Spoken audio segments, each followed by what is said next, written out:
Grabe ka na, X-Step. Bago na naman. X-Step 2000 km plus. Buksan na natin.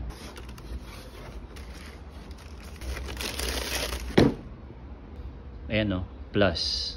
Hindi ako namili ng kulay niyan, pero good job, X-Step.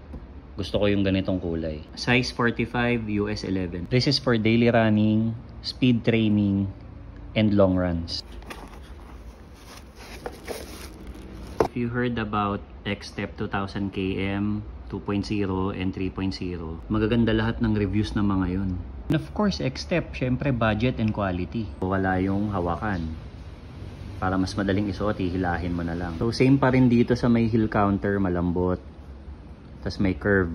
Dito X-Step Plus na yung nakalagay. Dati 20,000 km, then yung 2 or yung 3.0. Soft pad light 2.0 na. X-control dito, control din sa kabila.